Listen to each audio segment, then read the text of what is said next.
We're like deep in the taking over Billabong and RVCA. Yeah. And the rest of the Boardriders portfolio has been quite the undertaking. I'm sure, but so, congrats. Like thank you. What an incredible Yeah. thing to be a part of. How did that happen? Like what was the idea to spark like? Basically, when Authentic Brands Group bought Volcom in 2019 it was. Yeah.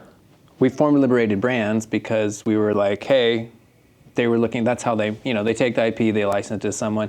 If you strip away the Volcom IP, like we were Volcom, like this whole, we were soup to nuts, we could do it all from sourcing to distribution. So instead of just like, okay, well, we're shutting the company down, I guess, it was more of like, hey, we could take the license, how do we do that? So it was a very long process. There was about a 2-year process of Caring, who owned Volcom, right, who owns like Gucci and Balenciaga, big luxury house. They wanted to basically get back to just focusing on luxury.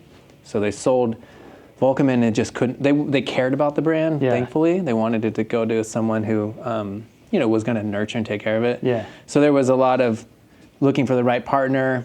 And then when Authentic Brands Group came in, they were like, oh, these guys could be good. They had done a deal with them prior to this brand called Tree Torn. Yep. And so in that process, it sort of happened organically where we formed Liberated Brands basically on the heels of, Caring or of Authentic buying the IP, and then ABG or Authentic just loved us so much because we did such a great job that as they got new brands, the Spyder license came up. We took the license for Spyder, and then they bought Boardriders.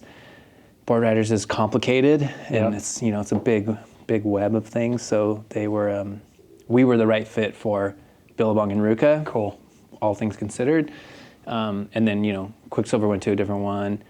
Roxy went to a different one, but we still do the direct-to-consumer channel for Quiksilver and Roxy. But we also Liberated Brands just acquired the South Pacific business. Wow. So all Boardriders in Australia, New Zealand, Indonesia, and some of the surrounding areas, we bought that whole business. So down there, we have the license for all of the Boardriders brands, as you know, from DC, Element, et cetera.